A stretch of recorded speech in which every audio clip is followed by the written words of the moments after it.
ഒന്നുമതി കാലിക്കറ്റ് സർവകലാശാലയിലെ vice chancellor നിയമനത്തിന് സർക്കാരിനെ മറികടന്ന അസാധാരണമായിട്ട് ഗവർണർ ഒരു ഉത്തരവ് പുറപ്പെടുവിച്ചിട്ടുണ്ട്. അപ്പോൾ ഈ ഏറ്റുമുട്ടലുകൾക്കിടയിൽ ഗവർണറുടെ നീക്കത്തെ എങ്ങനെയാണ് കാണുന്നത്? സർക്കാർ പ്രതിസന്ധിയാകുമ്പം ഗവർണറും സർക്കാരും തമ്മിലുള്ള യുദ്ധം ആരംഭിക്കും. അപ്പോൾ ഇപ്പോൾ അതാണ് വീണ്ടും ആരംഭിച്ചിരിക്കുന്നത്. അത് ഒരു ഒത്തുകളിയുടെ ഭാഗമാണ്. ഇവരിടയ്ക്കിടയ്ക്ക് പിണങ്ങും, ഇടയ്ക്കിടയ്ക്ക് ഇണങ്ങും. ഇപ്പോൾ പിണക്കത്തിൻ്റെ കാലമാണ്, ഒരാഴ്ച കഴിയുമ്പോൾ ഇണങ്ങും. അതുകൊണ്ട് ഇത് നമ്മളാരും ബേജാറാവേണ്ട കാര്യമില്ല. ഇതവർ തമ്മിലുള്ളൊരു അഡ്ജസ്റ്റ്മെൻറ്റ് മാത്രമായിട്ട് കണ്ടാൽ മതി. ഈ നാട്ടിൽ ജനങ്ങളെ കബളിപ്പിക്കാൻ തുടങ്ങിയിട്ട് കുറേ കാലമായി. ഇടയ്ക്കിടയ്ക്ക് ഗവർണർ എന്തെങ്കിലും ഉത്തരവ് പുറപ്പെടുവിക്കും, സർക്കാർ എതിർക്കും, അല്ലെങ്കിൽ സർക്കാർ ഉത്തരവ് പുറപ്പെടുവിക്കും, അത് ഗവർണർ എതിർക്കും. ഇതിപ്പോൾ സർവ്വസാധാരണമായി മാറിയിട്ടുണ്ട്.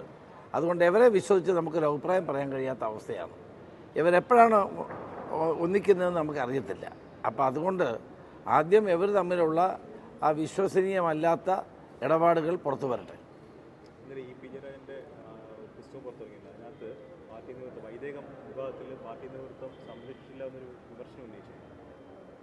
അല്ല, അദ്ദേഹത്തിൻ്റെ രണ്ടാമത്തെ ആത്മകഥയാണ്. ആദ്യം ഒരു ആത്മകഥ ഉണ്ടായിരുന്നു, പാർട്ടിയെ വിമർശിച്ചുകൊണ്ടുള്ളൊരു ആത്മകഥ.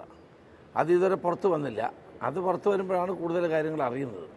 ഇപ്പോൾ വൈദേഹം എന്ന് പറയുന്ന റിസോർട്ടിനെ സംബന്ധിച്ചിടത്തോളം അത് നമുക്കതിൻ്റെ വിശദാംശങ്ങൾ അറിയില്ല. ഏതായാലും രാജീവ് ചന്ദ്രശേഖരൻ്റെ കമ്പനി അത് ഏറ്റെടുത്ത് കഴിഞ്ഞിരിക്കുന്നു. അപ്പോൾ അതിൽ നിന്ന് തന്നെ അവരൊക്കെ തമ്മിലുള്ള ബന്ധം വളരെ വ്യക്തമാണ്.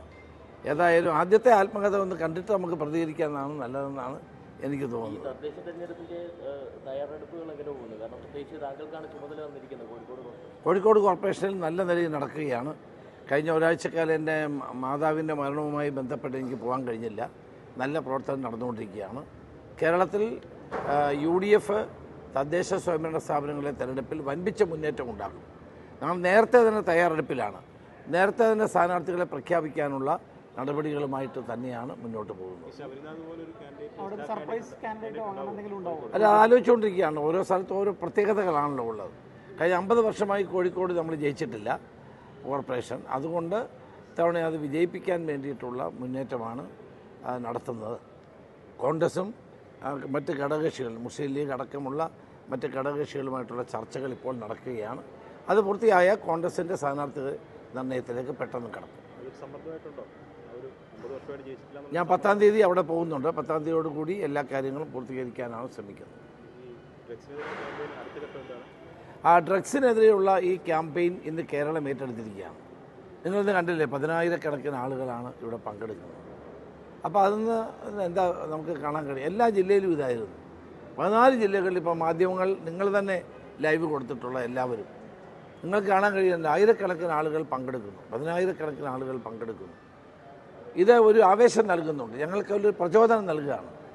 രാസലഹരിയിൽ കേരളം മുങ്ങിത്താഴാൻ പാടില്ല, ലഹരിയിൽ മുങ്ങിത്താഴാൻ പാടില്ല. അതിൽ നിന്ന് കേരളത്തെ രക്ഷിക്കാനുള്ള ഒരു നീക്കമാണ് ഇത്. ഞാൻ മാത്രമല്ല, എന്നോടൊപ്പം 1000-കണക്കിന് ആളുകൾ ഇതിൽ സഹകരിക്കുന്നു. ഈ ലഹരിക്കെതിരായിട്ടുള്ള ക്യാമ്പയിനിൽ പങ്കെടുക്കുന്നു. അത് മുന്നോട്ട് കൊണ്ടുപോകാനാണ് ലക്ഷ്യം.